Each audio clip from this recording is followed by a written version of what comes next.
Fungus है।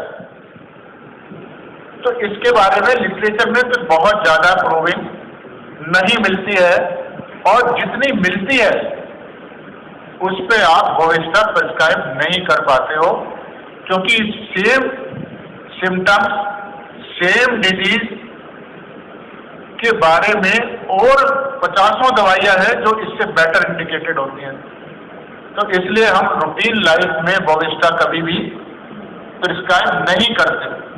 तो जितना मैंने लिटरेचर इसके बारे में पढ़ा, तो उसमें क्या है कि ये हमारे सर्कुलेशन, कैपिलरी सर्कुलेशन पे काम करती है, तो इसलिए जगह जगह ब्लीडिंग होने लगती है।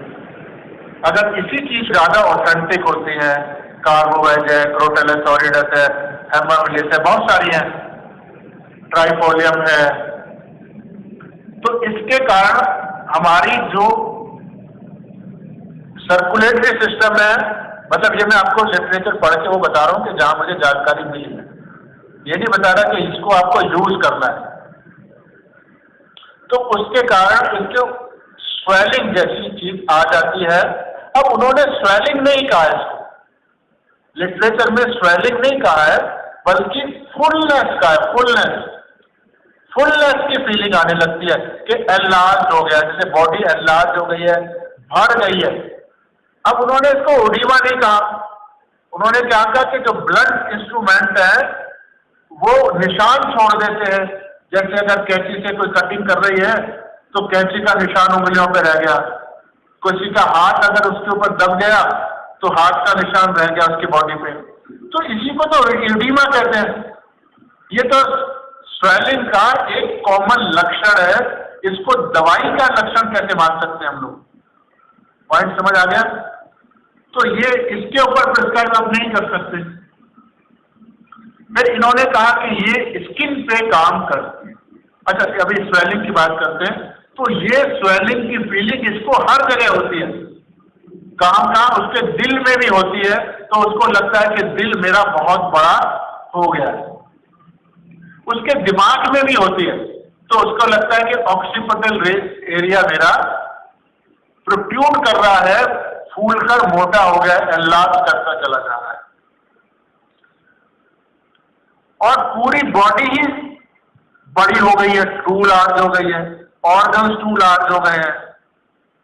तो ये ऐसे रूब्रिक स्वेलिंग की वजह से आए, ये बैक्टीरिया हमारा बोल रहा है। उसके अलावा इन्होंने कहा कि भाई ये जब ब्लीडिंग होती है तो ब्लीडिंग रात के समय होती है, मेंसेस की ब्लीडिंग दिन में नहीं होती है। तो ऐसी भी बहुत सारी दवाइयां, आप इस पर भी प्रिस्क्राइब नहीं कर सकते। फिर इरप्शंस की बात करी है कि इसको ऐसे इरप्शन होते हैं जिसके अंदर से ठीक हनी लाइक एक्सक्यूडेशन निकलता है, और उसमें इचिंग होती है और पपड़ी बन जाती है। अगर इसको देखें तो इसमें भी हमारे पास ग्रेफाइटिस, नजीरियम वगैरह और बहुत सारी दवाइयां। तो आइडेंटिफाई कैसे करेंगे लिटरेचर पढ़ के? हम लोग नहीं कर पाते ना। तो डे टू डे लाइफ में इसका मतलब इसका यूज, अगर हम लिटरेचर के सहारे चलेंगे तो इसका यूज कहाँ रह गया? आपके स्किन पे हो गया, स्वेलिंग पे हो गया, फलाने ढिमका, ये दुनिया भर का। पर इंसान को इन चीजों से नहीं जाना चाहता पर्सनैलिटी से। तो उसके 2-4 सिम्टम हैं जिसके सहारे इसको चला जाता है। तो एक तो ये सिम्टम है कि ये इंसान एक भोलापन लिए होता है। भोलापन का मतलब होता है कि इसके अंदर चालाकी नहीं होती है। तो जब चालाकी नहीं होगी तो कुछ भी बोलेगा, अपने दिल की सारी बात बोल देगा। जब हमारे अंदर चालाकी होती है तो हम आधी बात बोलते हैं और आधी छुपाते हैं, या फिर आधी बात को किसी दूसरे ढंग से तोड़ मरोड़ के बताते हैं। यानी जो कुछ हम हासिल करना चाहते हैं उसके अकॉर्डिंगली हमारा कम्युनिकेशन चलता है। लेकिन बोविस्टा का कम्युनिकेशन ऐसे नहीं चलता। बोविस्टा बिल्कुल प्लेन चलता है। कितनी रोटी खाई थी? 4 रोटी खाई थी, घर में सब्जी नहीं थी तो नमक से खा ली। अरे भाई, किसने पूछा नमक से खाई, मक्खन से खाई? इतनी नहीं पूछा ना। खाना खाया नहीं खाया पूछा हमने, तो उसने कहा 4 रोटी खाई, नमक से खाई, क्योंकि सब्जी नहीं थी। इसकी कोई जरूरत नहीं थी। इस सवाल का जवाब ये नहीं था, पर बोविस्टा इतना खुला होता है, उसको समझ नहीं आती कि जवाब ये था, तो ये खुल के देता है। तो इसको एक तो नाइव हम ले सकते हैं, भोला वाला है, चालाकी नहीं है। दूसरा, अगर इसी को डाला जाए तो बिल्कुल प्लेन ट्रुथ बता दी, उसको ये समझ नहीं आया कि 4 रोटी नमक से खाने का मतलब क्या होता है, कि हम अपनी गरीबी को, अपने घरेलू हालात को पब्लिकली एक्सपोज कर रहे हैं, ये उसको समझ ही नहीं आ रहा है। तो यानी इतना ना समझ कह लो या इतना भोला कह लो कि ये किस इंटेंशन से सामने वाले ने बात करी है, किस इंटेंशन से सवाल पूछा है, ये इसको बोविस्टा पेशेंट को समझ नहीं आता है। इसलिए ये आपसे खुले दिल से बात करता है। खुले दिल का मतलब क्या हुआ कि आपको भी अपना समझता है, लगता ही नहीं है कि आप मक्कार हो, आप किस भावना से पूछ रहे हो, तो इसलिए हर सीक्रेट ये आपको बता देगा। तो इसमें रूब्रिक है लोकेसिटी, ओपन हार्टेड, खुले दिल से बात करता है। तो ऐसे लोग तो बहुत सारे मिल जाएंगे आपको। इसीलिए truth telling the plain truth है। ये पॉइंट समझ आ गया आपको? तो कहने का मतलब है कि बोविस्टा एक ऐसा इंसान है, वो किसी भी एज ग्रुप में हो सकता है। मतलब ये जरूरी नहीं है कि ये 2 साल 4 साल का बच्चा है या बुढ़ा हो गया तो सठिया गया। ये सठियाया नहीं होता है। ऐसा नहीं है कि इसके दिमाग में खराबी आ गई है, मेंटल डिजीजमेंट हो गया है, डिमेंशिया हो गया है। इसको डिमेंशिया नहीं हुआ है, पूरे होशो हवास है इसको, पर इसके अंदर अभी कुछ वो जो डेवलपमेंट हुआ, दुनियादारी की मक्कारी को अपने अंदर ये इंस्टिल नहीं कर पाया, इंस्टॉल नहीं कर पाया, तो उसके हिसाब से चल नहीं पाता। तो एक और रूब्रिक है इसके अंदर जो अकेली दवाई है, कंपनी, चीयरफुल इन कंपनी। अब इसमें हम कैसे समझेंगे चीयरफुल इन कंपनी? आमतौर पर तो लोग चीयरफुल वैसे ही हो जाते हैं, घर में बोर हो रहे होते हैं तो बाहर दोस्तों में जाके अपने आप ही हो जाते हैं ना चीयरफुल हम लोग। तो फिर इसमें अकेली दवाई होने का क्या मतलब हुआ? अब पहले तो हम रूब्रिक आता है चीयरफुल। इसका मतलब है कि वो पहले चीयरफुल उतना ज्यादा नहीं था, नहीं तो रूब्रिक नहीं होता। चीयर के बाद चीयरफुल बनता है, यानी किसी एक नॉर्मल स्टेज से ज्यादा चीयरफुल हो जाना, ज्यादा कुछ होना, उसको चीयरफुल कहें। यानी पहले एक नॉर्मल स्टेज में। कंपनी, डिजायर फॉर कंपनी, यानी उसको अपनी कंपनी में जाने की इच्छा होती है। अब सवाल उठता है कि कंपनी होती क्या है? क्या हम इस हॉल में अगर 40 लोग बैठे हैं तो क्या हम एक दूसरे की कंपनी है? 40 लोग हॉल में बैठे हैं पर हम एक दूसरे की कंपनी नहीं है।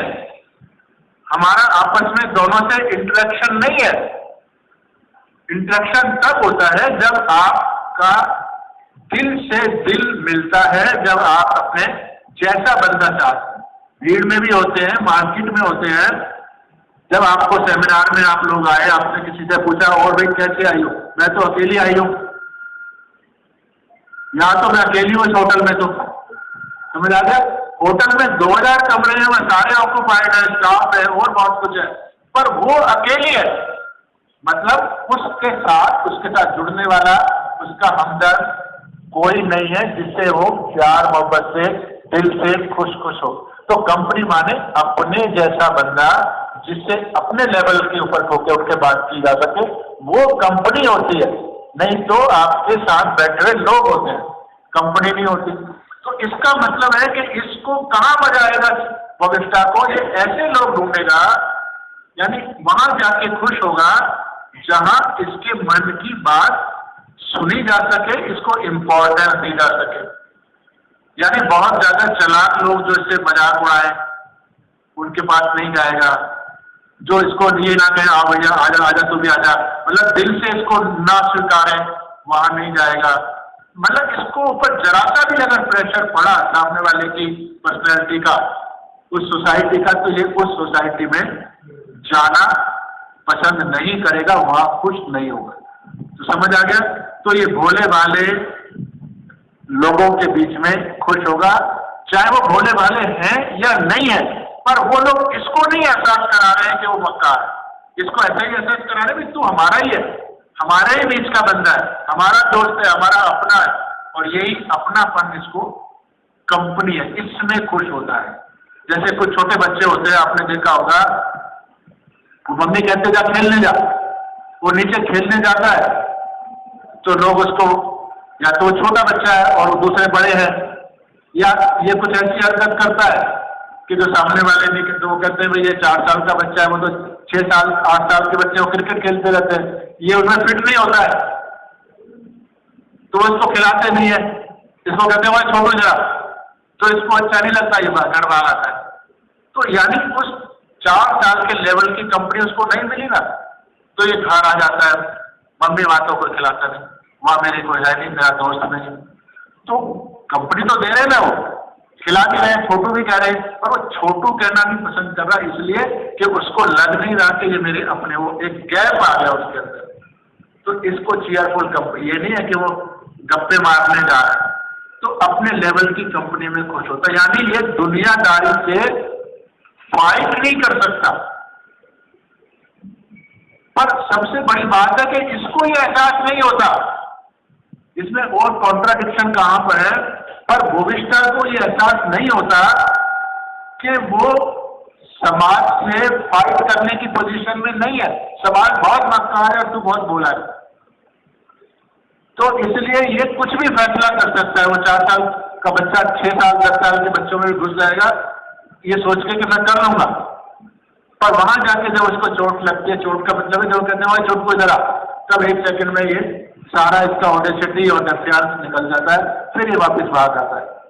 तो आपको थोड़ा थोड़ा समझ आया कि यानी ये बिल्कुल खुले दिल का, ऐसे बहुत सारे बच्चे हैं।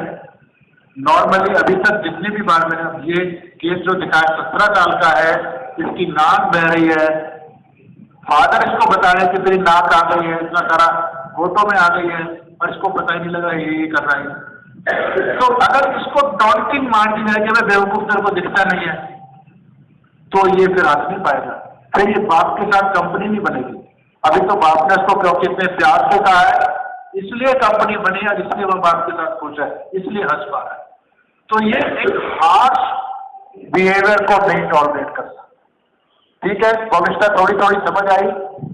अब आप किसी भी बीमारी में इसको दे सकते हो, फिर आपको स्वेलिंग देखने की और चीजों की जरूरत नहीं है, फिर आप जुकाम से लेके कैंसर तक कोई भी रोगी हो, सब में इसको प्रिस्क्राइब कर सकते हो, और बड़ा कॉमनली प्रिस्क्राइब कर सकते हो। हाँ, एक रूब्रिक बताओ। हाँ, aversion to everything after dinner. पहले इसका मेरे को ये बताओ, ये किसने ऐड किया है? पहले ऑथर, जो ऑथर ऐड कर रहे हैं रूब्रिक को, उसकी कुछ क्रेडिबिलिटी भी तो होनी चाहिए, क्योंकि ये तो सॉफ्टवेयर है, मैकेनिकल है, कोई भी ऐड कर सकता है। एलन PFLN ने नोट किया, चीयरफुल आफ्टर डिनर।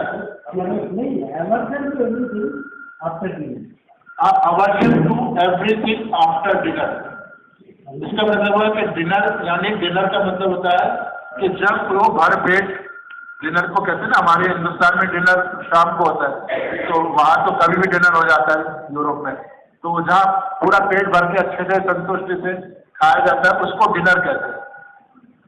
तो डिनर का मतलब रोटी खाना, खाना खाना होता है, या संतुष्टि तक खाना होता है? संतुष्टि तक, रोटी या लंच का फूड खाना नहीं होता। Dinner does not only mean food. अगर माइंड रूब्रिक में है, पेट वाले रूब्रिक में नहीं है, इसका मतलब है कि जब उसको अपनी संतुष्टि तक जो चीज हो गई, तो उस दायरे से बाहर की चीजें उसे नहीं चाहिए। फिर कहानी वहीं की वहीं आती है कि इसको अपने लेवल की चीजें चाहिए, जहां इसको पोजीशन ना हो, हर टीम कोई बात ना करे, प्यार, बक्कारी, चालाकी, ये कुछ नहीं। तो भोले भाले लोगों का साथ मिल गया तो इसको फिर कुछ नहीं चाहिए। इसका फिर वापस मतलब वही निकल जाता है। अगर सूक्ष्म लेवल पे चीजें बिल्कुल अलग अलग होती हैं, पर सूक्ष्म लेवल पे बहुत अलग अलग दिखने वाली चीजें भी एक ही जैसी होती है, उनका मीनिंग एक ही होता है, पर ग्रॉस लेवल पे बहुत अलग अलग हो जाती है, जैसे इन रूब्रिक के एक्सप्लेनेशन से अभी आपको समझ आया होगा। तो हमें बहुत गहराई में जाना है। एक और क्या रूब्रिक है? टू एवरीथिंग इन आर्टिकेरिया, और ऐड किया है सीवी नार। मुझको नहीं मालूम ये क्या क्या ऐड कर रहे हैं, मेरे को इसका नहीं मालूम इन्होंने किस भावना से ये ऐड किया है, क्योंकि हमें इनका ये नहीं मालूम कि इन्होंने इसके पीछे इनकी सोच क्या थी। तो जब आप उस गहराई तक नहीं जा रहे हैं तो बेटर है कि आप जहां जा रहे हैं वहां समझे। कम से कम जो हम समझ रहे हैं वो 100% एक्यूरेट होना चाहिए, तो यूज होगा। उन्होंने किस भावना से जोड़ा और हमने उसको किस भावना में ले लिया, तो फिर हमारे प्रिस्क्रिप्शन रॉन्ग होने लगेंगे, वो फिर खराब है। इसलिए उस पार्ट को अभी हम छोड़ देते हैं। ठीक है।